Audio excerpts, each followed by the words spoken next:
Oh, hi everybody. So here we are. We're doing kind of a post mortem.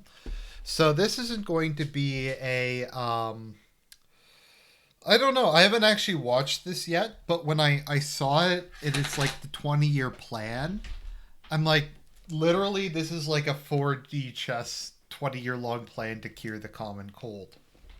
Um, if you're wondering what the 20-year plan is, what the common cold plan is, it's a reference to Nico Bolas from Magic the Gathering, who um, no one knows what the hell his goals are. No one knows what his plans are. His plans are just extremely vague. So, anyways, as I said, I gave Sargon a lot of credit for running for office. I said I respected him. He, regardless of how you feel about him, he got out there. He had stuff thrown at him. He got slammed in the media, etc. So I do respect him a bit for that. So that being said, let's see how long it takes him in this video to lose my respect. Let me tell you about the 20-year plan. Sorry for the strange way that I've got to record this. I probably wouldn't record a normal video this way, but as you can see, I'm not at home. I'm at a mystery location. My wife wanted a holiday after the campaign because it was stressful for her and I was away a lot, and I said, okay, we can do that. I'll be back in a few days. You'll get a few interesting videos like this, though, because it's the best I could do. Anyway, to address the crabs in the bucket, what are you so afraid of? What are you so scared of? Are you afraid of losing? Are you afraid of defeat? Because, man, nobody builds anything if they're afraid of defeat. Of course, there are going to be setbacks. But the MEP election was not one of them. Now, apparently I have to explain... No, it wasn't one of them. My losing was actually part of my 4D chess plan to win. What? It's like, as I've said, this wasn't Sargon's fault. UKIP was going to die no matter what. Nigel Farage left long before he was announced as a candidate. 90% of his party support had left for the Brexit party, without kind of Farage to draw attention for them. Um,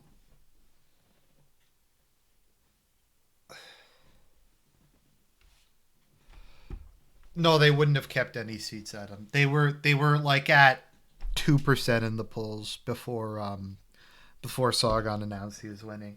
UKIP has always just been a personal vehicle for Nigel Farage, and when he left and he slammed UKIP, they were screwed. Explain this again, so I will. Things need to change, and we've started changing those things. So I noticed that my last video had been brigaded by some very angry internet activists, and I thought I'd give them a hand. You only managed 2,300 downvotes to 27,000 upvotes. Kind of low energy, frankly, and I want you guys to work harder because you're doing your part in spreading my name. So do me a favor and keep going, right? Keep doing what you're doing. Keep being salty ex-girlfriends on the internet. That's basically what I'm talking about. Like, and he can't help himself but be a smug cunt. Like, I don't. This would be a good time, Sargon, to have like a little humbleness to go. Okay, guys, I tried. It didn't really work out very well, but at least I put in an effort. At least I wasn't one of the people who just sat on the internet all day and bitched about the world. I actually went out and tried to run for office. Like, he could have just said that and been like, just taken the L like a man. And there's nothing wrong with that. There's nothing wrong with failure. There's nothing wrong with being defeated. That's kind of just life. That's being a man. That's politics. Politics is war by other means, as Klaus would put it. And Sargon could just take the L here. And like I said, I respect him for trying. He had no chance whatsoever. The party was kind of fucked anyways. He didn't help matters. I still don't think it was that bad an idea for the party to have him run. I mean, UKIP was kind of screwed anyways, and I kind of think it's worth a shot to just try to do something a little different, if just for novelty's sake. Try to run someone a little unusual who can draw a lot of attention. I mean, it worked for Trump. It worked really well for Zelensky in the Ukraine. For those of you who aren't aware, so they had I think it's like the House of Cards, or it's like the West Wing or something, but there's this Ukrainian show called Servant of the People. And the guy who played the president on Servant of the People ran for office, and he won in a landslide in Ukraine. So now he's the actual president, and his party is called Servant of the People. So, I mean, that worked. If you don't have anything left, then I don't know. Because I just live in your heads, don't I? When I do something, you're like, oh, God, we have to talk about this. You're like my fan club. And what's even better is you need me. This is like the free folk. It's like, I don't care. I'm going to do a whole episode about how much I don't care. That's why I'm making this video from the bunker I'm hiding in. I don't care. For money, I hope those super berries were tasty. To one particularly salty scientist. How's Le Pen doing now?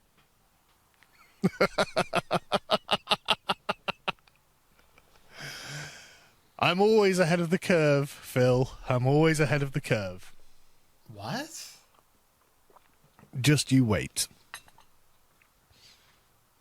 The thing is, none of this is actually particularly surprising in any way, shape, or form. No. But thank you to everyone that's saying that I ruined UKIP. Thank you for that, because that makes me more powerful than I otherwise would be. Frankly, more powerful than I deserve to be considered. Because really, there was no beating Farage, and everyone knows it. And anyone with any kind of political nous knows this. Anyone with any experience of British politics. I mean, Nigel Farage is probably the most influential politician in the country. And if you're on the internet saying that I'm more influential than him, thank you very much. So here's a quick strategic analysis of where UKIP is now. UKIP is a party with now more than 30,000 members, which is almost double what it had when we joined. And it also does hold a few dozen council seats. And it has many strong branches in the southwest. I'll use the example of the Gloucester branch. It was run by an old white man, a boomer, and he was a tyrant. He was very plugged into the old way of doing politics, and he was very you know what this whole thing is Sargon is saying here? The dragon awakes! Something like that. The branch members called him tyrannical. And so when I went to Gloucester as part of my anti-fascist parade, they were very pleased to see me, and they thanked me for getting rid of him. Now, I didn't mean to get rid of him, but you're welcome, because things had to change, and this change will continue, because UKIP is polling higher and higher among young people. UKIP is going to end up becoming a kind of revolutionary youth party for classical liberalism. Now that's frank. What the fuck? A revolutionary youth party for classical liberalism. What is this, 1848? Is this the fucking springtime of nations? I think that's 1848. What the fuck is he talking about? This is like... Yes, it was 1848, the springtime of nations. Like... I'm just kind of like trying to... Like, I don't even know what kind of joke I can make about that. I don't think I even have anything on my soundboard that I can, like, say about this. I mean, I'm just trying to see if I can find anything. I guess maybe this. One day, somebody's gonna have to make a stand. Oh no, here we go. This is it. Welcome to the rebellion. There we go. Frankly, I think what we all want to see in Britain, because that's something that a lot of people can get behind. No, I don't think anybody wants a classical liberal party, Sargon. The boat on that sailed years ago. Nobody gives a shit about classical liberalism. People want nationalism, or they want socialism, or they want just something else. Nobody wants your classical liberalism. That ship has sailed. That ship sailed in the 90s. It was called neoliberalism. Nobody liked it. It's widely despised. I think, because these are the changes that we need to enact. Oh, here we go. This is good. We have big plans. They will beg for mercy. Okay, I'll stop. It is genuinely a restoration of liberalism in Britain after being subverted by progressivism, which essentially means being subverted by socialism. Now, like I said, is not our time. Now we set the groundwork. The important thing is that we just carry on. This reminds me so much of Cain's speeches from Cain's Wrath. This reminds me so much. You know what? I'm just gonna play some. I'm gonna play some of that. I'm gonna play some of the audio from it because it applies perfectly in this situation.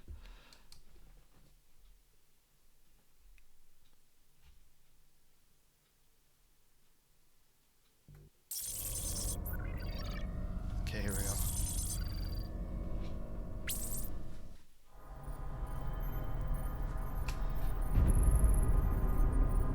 Okay, I'm gonna play Sargon at the same time.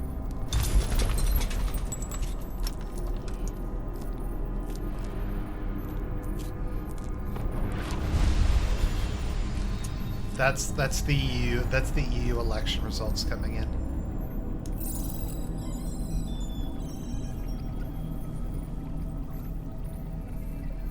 They have abandoned us, my child.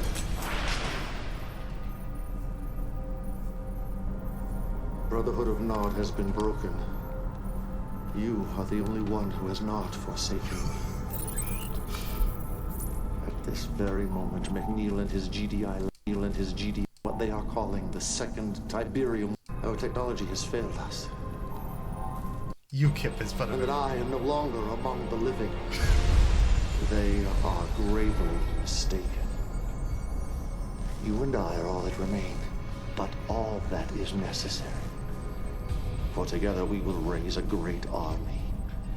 Together we will show the world's downtrodden who the real enemy is. GDI promises them prosperity, but in the slums of Rio, the homeless and hungry know the truth. They have been forgotten. They have nothing but their anger.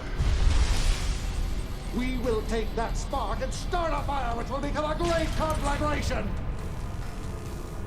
Peace through power. Okay, sorry, I had to do that. Just will continue. I love Cade's Wrath. It was just so awesomely played. Because UKIP is polling higher and higher among young people. Okay, let's go UKIP back. is, I was and he was a tyrant. He was very plugged into the old way. Things had to change, and this change will continue because UKIP is polling higher and higher among young people. UKIP is going to end up becoming a kind of revolutionary youth party for classical liberalism. Dude, you're fucking insane. That's not gonna happen. Like, okay, well, but you didn't get any votes. Like, people are saying the same thing about the Front National, that that they've kind of become the party of like the French, like the actual French youth, which is true. They have kind of become that. But Marine Le Pen actually does way better in elections. She actually made it to the runoff elections against Macron, whereas he failed to win any seats. Now that's, frankly, I think what we all want to see in Britain, because Nobody that's wants something to that a see lot it. of people can get behind, I Nobody think. wants- Because these are the nobody. changes that we need to enact. It is genuinely a restoration of liberalism in Britain after being subverted by progressivism, which essentially means being subverted by socialism. Now, like I said, is not our time. Now we set the groundwork.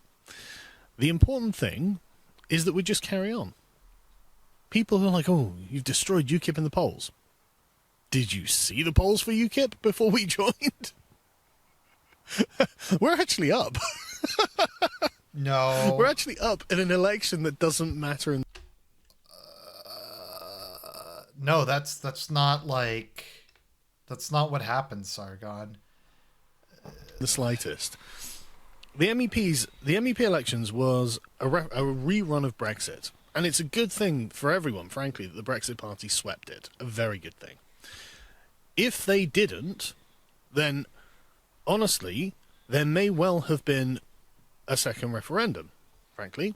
I don't think that's going to happen now, because at the moment, I think the Conservatives, led by Boris Johnson, as I put in the last video, and I think he will be leading it, or Sajid Javid, but Sajid Javid has also said that he would leave the European Union on October 31st. And I think there's kind of a meme in the Conservative Party right now that they understand that, look, they've got to get us out, or it's going to be the death of their party. And the Conservative Party is very old. It's an institution in and of itself, and I think that the people in the Conservative Party realise that they have one option to save their party. And I think they do want to save their party. I think it's a part of their identity. I think it's a part of their worldview is to consider themselves part of this. And so I don't think they're going to let that happen. I think they're going to get us out of the European Union. Problem solved. Or at least one problem solved. Then we have lots of other problems that we have to worry about. Now, this gives us quite a lot of time between now and about this time next year, when the next local elections will be held. We're going to keep doing the things we're doing. What?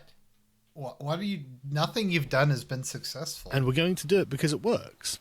You can't win a war if you're not prepared to lose a battle. Now, I was actually thinking about this. Maybe it would have been wiser to have taken the Gibraltarian gentleman's opinion on this and actually not have run at all. Because, I mean, money was spent that didn't really need to be spent. It probably would have been wiser, but... I mean, it's easy to say, well, in hindsight, every fool is wise. So I don't really know. I mean, maybe it would have been better not to have done, but we accomplished a hell of a lot in the campaign itself, and we learned some really valuable lessons. Now, I'm probably going to go over some old ground from the previous video, but I think this is important because this is really what we want and what we need to end up winning this war. So the point of doing the town hall style conversations and debates in the public square was to draw out the opposition, and man, they couldn't resist. I mean, we didn't even give them a spicy topic that we were going to discuss. And, like, part of this is large portions of this aren't actually, like, wrong. Because, like, he is kind of correct. Like, he did get his message out there. And he did exert a disproportionate amount of influence. So, I mean, in that aspect, he was kind of a success. Because UKIP got a lot more attention. Part of the problem with Sargon is he doesn't have a consistent message. I have no idea what this dude's message is, because he says it's classical liberalism, but it's obviously not classical liberalism. It ranges from like social democracy to like some like edgy memes, etc. I think the best description of Sargon's political views is he's a center-right conservative. He's a center-right conservative who's not religious. He'd probably be, like, okay in the Republican Party in, like, I don't know, Maine or New Hampshire or some state like that. That is what Sargon's political ideology is. It's just basically center-right conservatism, which is partially because he does have, I think, a legitimate belief in individual freedom and private property rights, but also just his age. And he just kind of, because society is changing so rapidly, the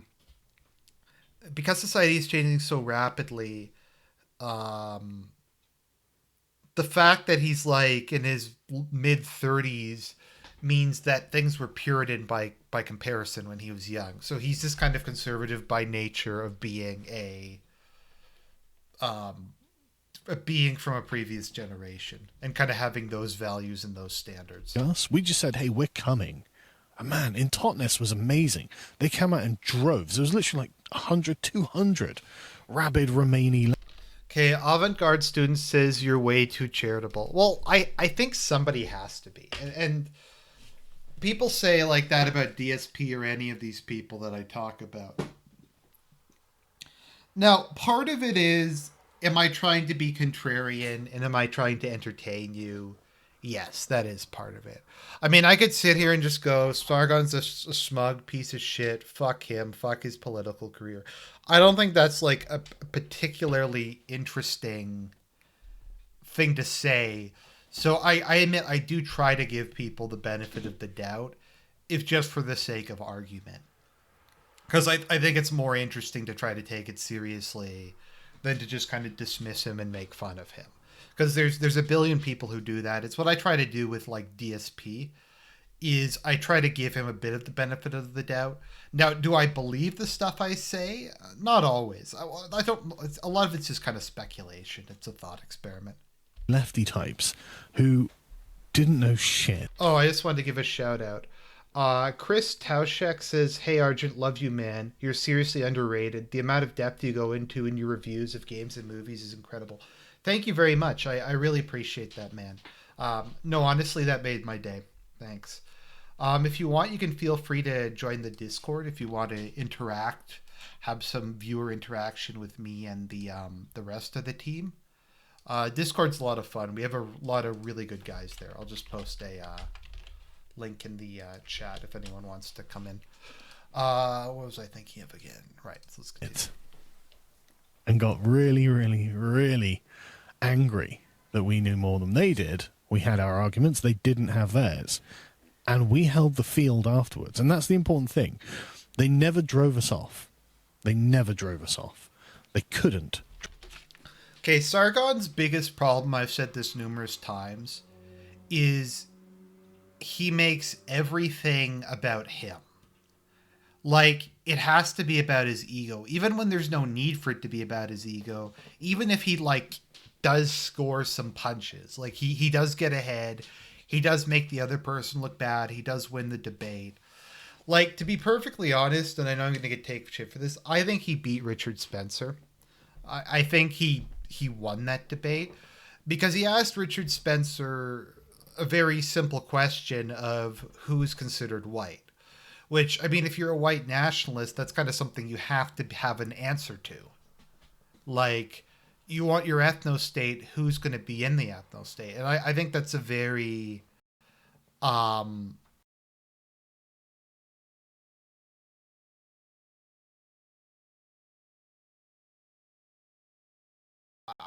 think he kind of won that. I mean, that debate was a fucking shit show. But I think he did the least bad. Drive us off. And so we held this and we carried on for the entire day and we got some really valuable content out of it. The lady who'd fled from the north because of immigration there, she was unbelievably valuable. And the South African ladies who think that there's nothing wrong with South Africa at the moment, they were very useful too. Getting the extremity of the left to come out and face us, priceless. Because I don't know whether you've noticed, but they won't talk to us. They will censor us, they'll deplatform us, but they won't come and talk to us. They'll do everything they can to avoid engaging with us. That is actually very true. And this is something I've talked about numerous times, and this is, I think, something you have to understand. In the current society, and this is kind of where the whole NPC meme comes from. And it's not just that left-wing people are NPCs. There's plenty of right-wing NPCs. There's plenty of centrist NPCs. There's always NPCs of any political leaning, except for libertarianism, which is kind of its own thing. But that's neither here nor there. Is because leftism, liberalism, whatever you want to call it, is the prevailing ideology in our society, it's the default. So people who don't really have any particularly strong inclinations one way or another tend to go in that direction. Now, there's a reason that a lot of the people in these circles, be they SJW or dissident right or whatever, tend to be really, like, oftentimes a lot of us will have mental illnesses or weird backgrounds or something like that. Because at a certain level, we're just not as invested or not as I don't know if you want to say socialized. I'm not trying to like say indoctrinated or something bad, because being subject to like living in a society and having a society's standards is a good thing. Um, but it's not as prone necessarily to the prevailing groupthink. Once again, groupthink isn't always a bad thing. We do live in a society, but what was I gonna say? I completely lost my train of thought there. Right. Okay. I know where I was going with that. So a lot of people who have left wing political views are people who haven't really thought about politics at all. It's just that's what they were taught in school. That's what they saw on TV, etc. And because of that, because that's all they've ever been exposed to, they're literally physically incapable of understanding opposing points of view. And that's not me being like arrogant. That's not me trying to demean them. That's just me trying to state what I view as a fact. They just don't, because they've never been exposed. They just said, oh, racism bad. Oh, bigots. Oh, bigots. Oh, they're homophobic. They're whatever. They have these like terms they use to dismiss people, but they have no way of explaining their point of view. Like they don't understand other people's point of view. Like I do understand their point of view. I get where they're coming from. Maybe I'll do a video. Well, I've talked about it in the past. There are people who feel that the issue with society and why things haven't worked out the way they think it is because we as a society didn't commit adequately to the ideas of the Enlightenment or to the ideas of the 1960s. That the reason that people are fundamentally not just equal but the same, and the only reason that people don't have the same outcomes is because of an external factor. And otherwise everyone would be rich and there'd be no hatred or whatever. Maybe I'm not explaining it super well. I'm tired today. But the point is I get where they're coming from, and I can sympathize with it. Or I guess I could say I kind of empathize with it. I mean, it's one of the most important things you can do is be able to entertain ideas without accepting them. So I'm sorry if that was incoherent. It's been a long week at work. And this was a way of bringing them out of their fortresses and getting them to engage on the field, and we shredded them at every turn. Not one of them went away happy with the way... Once again, I like the term interchangeable or the same instead of equal, because there people you could argue are equal in certain senses. Like Hobbes, the equality of nature is any human is at least to some degree able to kill any other human. You could also argue that there's a certain degree of legal equality, like that we try to have in Western societies, where like a right to a trial, that sort of thing.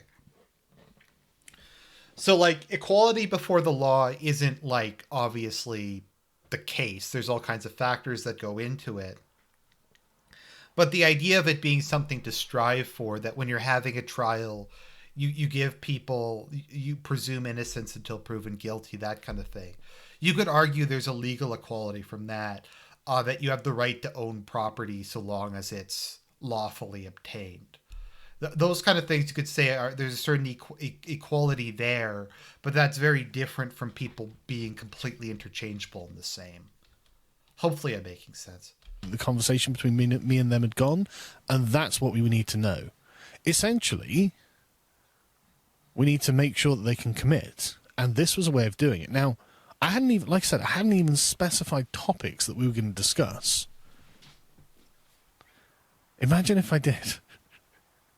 Imagine if I go to Rotherham and flyer the town with, we're going to talk about Labour's culpability with the Rotherham grooming gang scandal. Okay, and just a side note while we're on the topic. And I think in a lot of ways it's a good thing that people... Well, no, it is a good thing that people aren't the same. The purpose of a society isn't to make all people equal. It's not to make every people the same. The purpose of a society is to find a place for all the people, so that they can work and live with dignity and prosperity. And societies require all sorts of different people. You need soldiers, you need cooks, you need mechanics, you need scientists, you need lawyers. There's all these different people, and they all have integral roles. They're all mutually interdependent on each other. And there's no shame in it. There's no shame in being like a mechanic or something, or working at a factory. It's kind of funny because Ireneo always insults Beckloff by saying he works at a box factory, which he doesn't. But if he did work at a box factory, what would be the shame in that? Boxes are useful. People use boxes every day. There's no shame in that.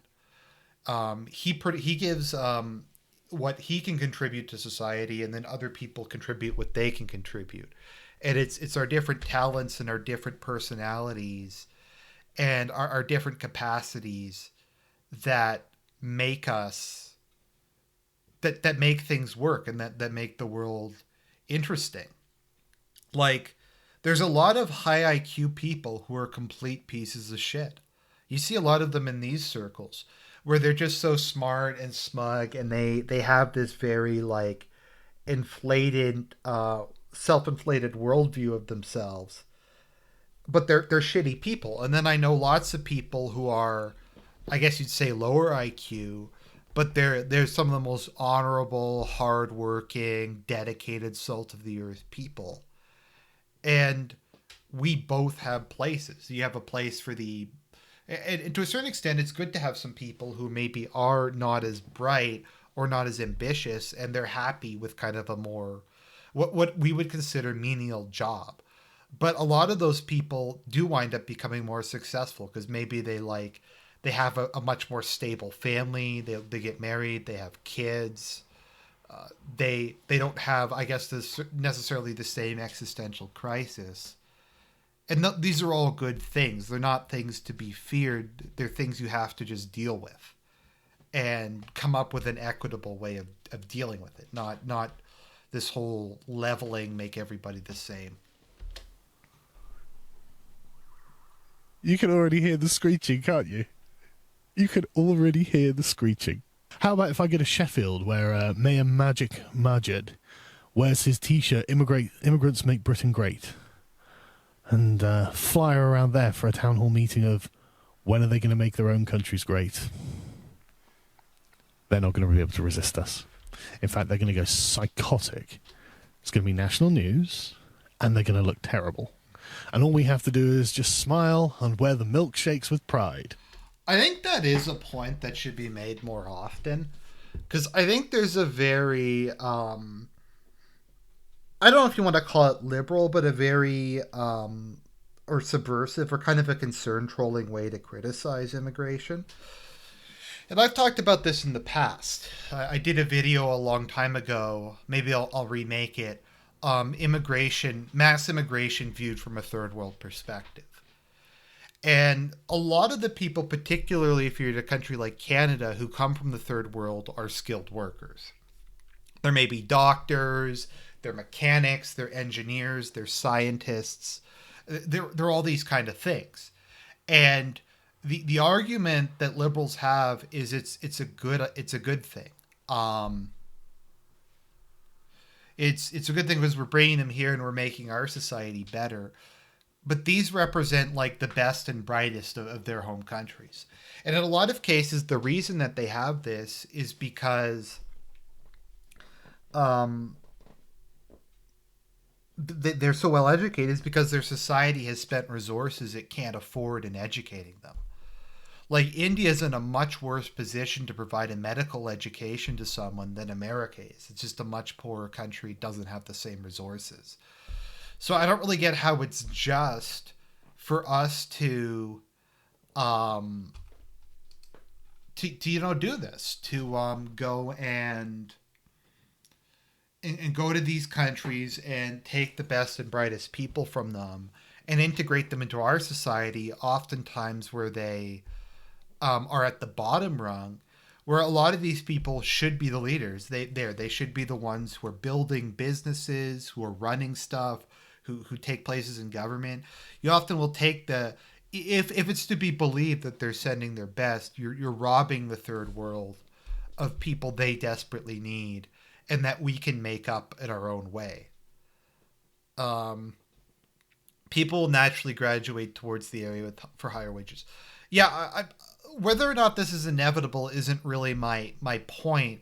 My point is, if you take them at their own value system, it doesn't make any sense.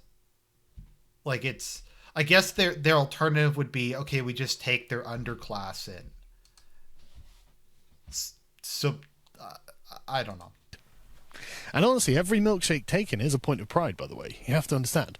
That's them showing that they've lost the argument. As Ricky Gervais said, when you resort to this, you haven't got anything else to say. I love how in the UK, Eastern European is an obvious slang for Pakistani. Like, when they complain about Romanians, it's obvious they're complaining about Pakistanis. They just use that, they just use the term, and it's very obviously a euphemism. You know they're saying things that you can't refute, and so you're resorting to violence. Don't get me wrong, I love Poles. Poles are great people. Poland's one of my favorite countries. But I think Poland needs them more than UK does. It's very middle class, pointless violence, but that is a form of violence nonetheless. And this is what we need to do. We need to bring them out of their strongholds and defeat them in the field. Not a problem. And then once we've done this enough, then... Who is we? Like, who is the we he's talking about? His fans? UKIP? Their best and brightest are going to come out, and they're going to come and talk to us. And that's where the real challenge will begin. And that's how we begin to domesticate these issues, because that's what needs to happen. At the moment, no one can talk about them, but UKIP's going to, and UKIP's going to own these conversations, and they're going to own... Trigger the libs, own the libs. Own the format, they're going to own it. It'll be UKIP town halls are coming to your city soon. It's going to be big. Now, in the meantime, to the crabs in the bucket, I'm sorry you're stuck on the internet. I'm sorry that nothing exciting is going on with you. And I'm sorry that all you can do is send super berries to your favorite internet neat. No, Akkad 6. No, like, what it is it's obvious they want to complain about African or Pakistanis, but they can't. But it's politically okay to complain about Poles or Romanians because they're white. So they just say that instead, and it's very obvious. But I don't care. I honestly don't care. The things you say just look wildly misinformed to me, and so I'm just sat there looking at it thinking, well, there's no sense to this. You were just misinformed. But the thing is, I don't actually want to inform you, because A, I don't want to ruin my own plans, and B, I think you're a drag on anything that happens. He wants to tell us his big brain 20-year plan. And I know that's what you think about me, but like I said... Look at this level of fucking paranoia. Sargon, no one cares about your 20-year plan. Nobody does. You don't understand that a little creative destruction has to occur in order for something new to rise out of the ashes. UKIP is not going away. Yes, it UKIP is a party of fighters. No, and they're fighters for British values. And if you think that they haven't been smeared by the media before, you're wrong. If you think they haven't had lower polling numbers before, you're wrong. Only a fool would think that anyone could have beaten Nigel Farage here. Yes, I had to, in the interview with Sky News, say, well, the polls were wrong with Brexit and Trump, because they were. That's a true statement. It's one she can't refute. And further information had not yet come out, so what could she say? You don't understand that when you're dealing with these journalists, you're in a fight. It's a sparring match. You've got to go back and forth.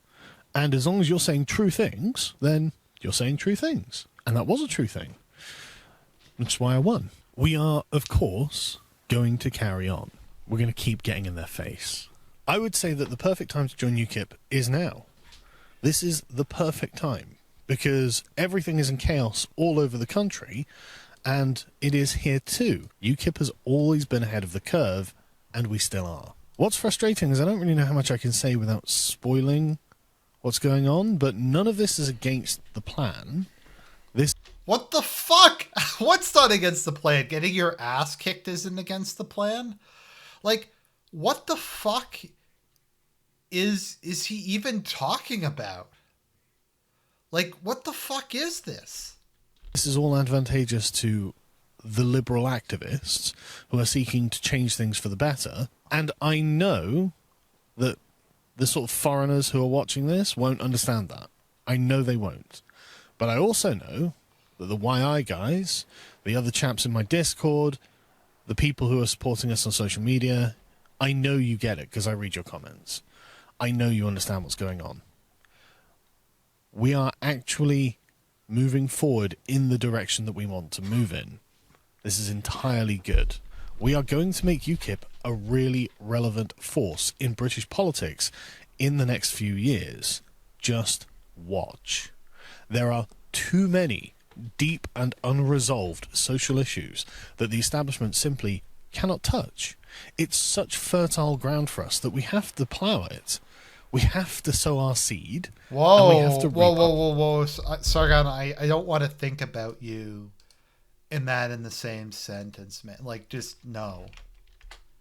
Just no. A crop. However, in order to do that, we've got to break the ground first. And that's what these MEP elections were. I just want to stress that the importance of these has been massively overhyped. I mean, UKIP didn't get any MEPs. UKIP doesn't want any MEPs. The whole point of the party was... Okay, Akira Joker says, what a psychopathic grifter. Lamau. Okay, let me see here. I think I have a couple Charlie Sheen memes, actually. Let me see if I can... They're high on vaccines and McDonald's and Us Weekly and TMZ and every other fucking shitty brand of food that they consume. Okay, let's see here. I don't have winning, really? What else do I have? Socialism turned charity into oppression. Okay, I got that one. When you send me a... No, that's good. Okay, that was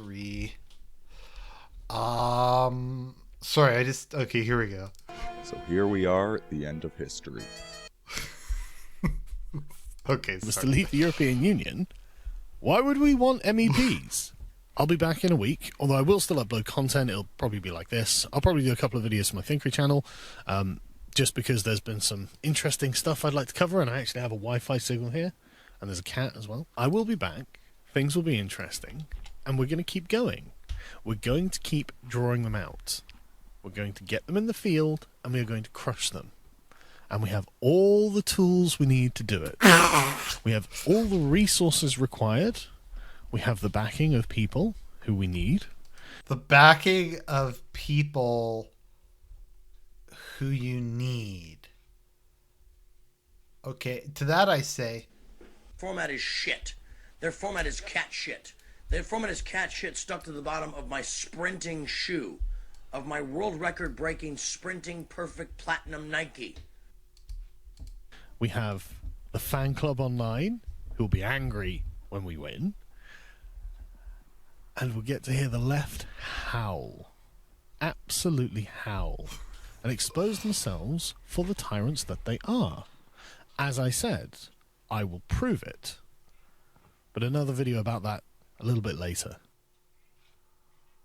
So. Okay, so I actually get what Sargon is saying here. Bizarrely enough. Basically, what he's saying is the goal was to get attention, and he's trying to draw his political opponents out into public so he can debate them and he can show everybody what freak shows they are. And the ultimate goal is to bring out the more respectable people who aren't like just complete clowns and debate with them, and to try to have a real debate with them, and to have a debate with them in the way that makes it look like that legitimizes legitimizes their point of view, which is a bit like what Trump did with nationalism. Is he made it kind of like a mainstream issue. He made it something people could kind of debate again, or something like protectionism, or things like that. Wait a minute, Sargon claimed to be sexually abused? Let me find this. There is no... So, like, I get what he's trying to do. It's just, calling it a 20-year plan is fucking retarded.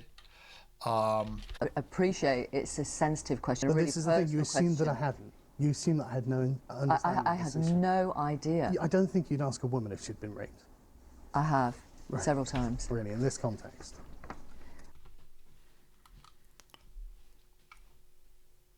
That was really awkward. That was like one of the most awkward things I've ever seen. Okay, let's look at this other video. Well, I have to say, that went exactly as expected.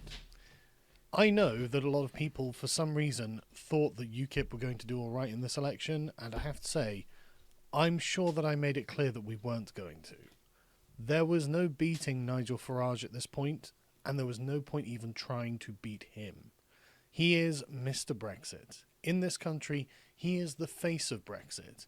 In the midst of the Brexit betrayal by the Conservatives, leading a party called the Brexit Party. It's no wonder he did so well, and congratulations to him. I hope he delivers Brexit. I really do. I am pig sick of talking about Brexit. It is honestly the last issue that I want to deal with at this point, which is why when we were on the campaign trail, so little of what we actually talked about revolved around Brexit. There are other issues at hand, but when you're leading a party called the Brexit Party and you have various allies from various different political leanings all chipping in to help you, it's no wonder that, well, as Anne Widdecombe put it... Well, I think it's very straightforward. The people have once again voted to leave because there was only ever one reason for voting for the Brexit Party. We didn't cloud it with any other issues. We said, vote for us if you want a Brexit. And that is what the nation has done big time tonight. We've only been around... Anti-troll, with regards to Joe Biden, I'll get Serp Kerp on sometime and we'll for talk 6 about weeks.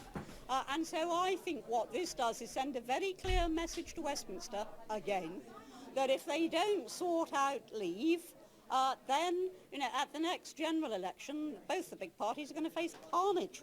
This is a completely true and salient analysis, and if anyone thinks that it's anything else other than Nigel Farage and the Brexit Party that has caused the demise of lots of other parties in this country in the European elections, then they'd be wrong. It's very easy to see why people would have voted for the Brexit Party. Had I not been a member of UKIP, I would have voted for them myself, because I want Brexit to be delivered, and again, as Anne Widdecombe says... People are fed up that the result of the 2016 referendum has not been implemented 3 years later, and they're sending a big message to Westminster. And saying, we want this sorted out. Now, there was only ever one reason for voting for the Brexit Party, and that was to get a Brexit. It's the only reason. And again, I have to completely agree with Anne Widdecombe. There are many other issues on which to vote for other parties, and the Brexit Party is not that party. And by God, I hope they get it. I really hope they get it. Because like I said, I'm just tired of Brexit. There are other issues that need to be dealt with. But thank God that the Brexit Party's success in the MEP elections is the shot across the bow that the Conservative Party needed to wake itself up. Boris Johnson is the next likely leader of the Conservative Party after May's resignation, and he has said that the EU election drubbing is a final warning to the Tory party over Brexit, which it clearly is. Boris Johnson has warned the Conservatives that they've been given a final warning by voters and face a permanent hemorrhage of support if they do not deliver Brexit. Correct. That is exactly what's happening. Yeah, that Which is why I do think that if Boris Johnson becomes Prime Minister, and let's be fair, probably best him than someone else, he... Oh my god, look at the barbells in the background. Sargon lives. will allow the clock to run out on Article 50, so come October the 31st, we will just leave deal or no deal. That's the best thing that we can do at this point.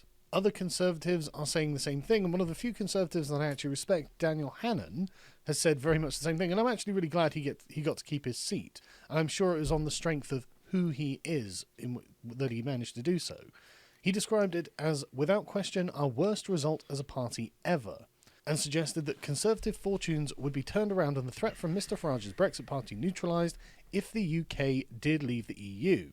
The appeal of a party called the Brexit Party will dry up very quickly once Brexit has happened. And I do genuinely believe that Nigel Farage does actually wish to resign from frontline politics.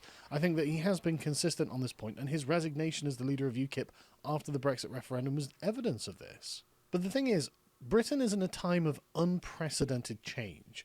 I mean, this graph from the BBC shows you how the Conservative and Labour vote share has fallen since the year of my birth until now. That is a That is actually very true. That is fascinating, actually. staggering decline. It is about time that British politics changed. We have so many things that we actually need to address that Labour and the Conservatives are either responsible for. Why couldn't he have just made this video? This video, like, I don't even really have much to make fun of. Like, he's largely right. He's not really being smug in this. He's just kind of giving, like, straight talk. Why did he have to do the 20-year plan video? Or afraid of. I'd say example one is political correctness. Here's Nigel Farage denouncing me for my joke. But frankly, the sooner this election's over with and UKIP closes down, the better it will be. It's gone beyond a joke. Isn't it pretty disgusting that this person is even allowed to be putting himself up? It's extraordinary. You know, these comments are vile. How stunning and brave. Politics has become coarser in recent years. But I'll put it to you. Look, do you not think that maybe you are partly responsible for that coarsening? I mean, just a few things that you said in recent times. You said that if you didn't get the sort of Brexit you want, you'd don khaki, pick up a rifle and head to the front line. That was a metaphor joke. Excuse me, said during a comedy evening. Okay, will you describe? Oh, it's a joke when you're doing it, Nigel, but not when I'm making jokes in a video clearly labelled comedy that's full of other jokes. They won't leave you alone. The media know how this game is played, and they know their power in this regard. You have been personally calling them out. Here we are with one of the biggest changes in politics that's ever occurred, and you're not even interested. Do you still What's wrong with the BBC? Do you still want to What is wrong with the BBC? Do you still want to roll back gun controls and reintroduce handguns to this country? This sums it up. Do you know, I've been going around the country speaking at PAC rallies every night, and do you know who's not there?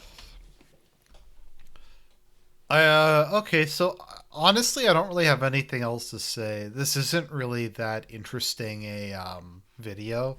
I actually largely agree with him on this. I think his criticism of Nigel Farage is pretty much straight on.